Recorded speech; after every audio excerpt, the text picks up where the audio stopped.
Der soll Paul von Oldemburg und nicht alles sprechen Deutsch. Und mein Deutsch ist sehr schwer. Folglich, mit Erlaubnis, ich spreche Portugies.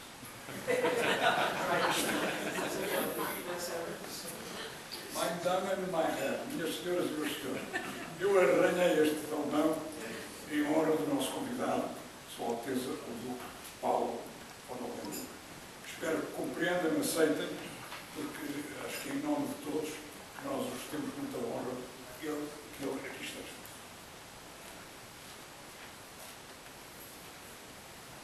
Thank you very much for the words. I'm very touched about the this what do you call this? You see, my words are missing. Accueil. What's the accueil? Welcome. About your welcome here in Portugal. It's my first time to this wonderful city, and I'm simply overwhelmed by your style, by your traditions you demonstrate here, and it's an honor for me to address some words to you. I'm sorry I can't speak Portuguese, and on top of that you want something from me which is not very easy to speak after such a long dinner. After the Lisbon Treaty in Europe, we have the new Charter of Fundamental Rights of the European Union. The ILGA, the International Lesbian and Gay Association, the world's largest association for the promotion of the homosexual gender, considers it the most advanced human rights instrument in the world. Other human rights. Indeed, allow me to tell you something that appeared in only a few newspapers and shows how far we already got. In a recent debate in the Canadian Federal Parliament in Ottawa about the reoffending pedophiles who had recently left prison, two experts stated, psychiatrists, stated that they could not do anything to cure them because pedophilia, as they said, is not a disease, but a form of sexual orientation.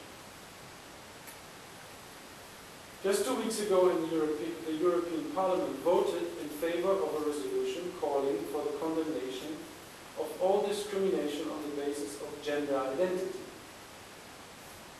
Gender identity, I don't know how far you're in the subject, is a feminist pseudo-scientific term to promote homosexuality and transsexuality. In short, this ideology claims that the biological sex is random and independent from the gender, or man or woman, a person adopts depending on social and environmental factors. So any of us could be a woman. You just don't know it.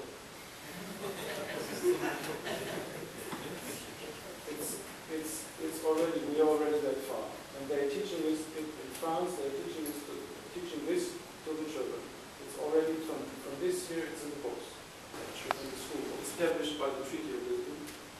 Most of the new legislation of EU member states is no longer determined by the national parliaments, as you are in the moment experiencing. But it's a mere transposition of the so-called European directives into each country's law. Parliaments have just to agree on what comes from Brussels. It is no longer allowed for the parliaments to reject the directive that comes from Brussels because they already agreed on it. The study commissioned by Mr. Roman Hansel, former president of Germany and former president of the Federal Constitutional Court of Germany, has shown that this transposition accounted for over 80% of new German laws between 1998 and 2004. Imagine how it will be after the Treaty of Lisbon introduces new areas of community policy, new mechanisms of policy making by a makes it easier for committees of the European Commission to decide the practical details of the European directive. The result has been that the discussion of the great social and moral issues will move from Paris, Berlin, Warsaw, Lisbon to Brussels. Brussels, so, has become the place where the main battle in defense of Christian principles in European society, deafening silence, if not complicity, of so many religious authorities. The souls of the Portuguese remain firmly attached to the teachings and examples of our Lord Jesus Christ, and to the traditional devotions to Our Lady and to Saint Anthony of Lisbon. This faith of yours, you must place it on the mountain top so that it illuminates not only the whole of Europe, but also reaches as far as the lines of Africa, Asia, and America, to which the Portuguese caravels carried the cross of Christ and the divine message of his gospel. Portuguese navigators of the 16th and 17th century did not consider themselves to be second-class citizens of the world. They were admired, respected, and even feared by minor kings, caliphs, and mullahs 1,000 miles away. Recover this Christian pride, based on your Catholic faith and on your traditional Portuguese heritage, so that soon the promise of a new Christian civilization made by Our Lady of Fatima becomes a reality. This rebuilding of Christianity was the main goal of the life and work of Professor P. Correia, founder of the first TFP in Brazil and inspirer of all the others, as well as its sister associations. He has been called the Crusader for the 20th century.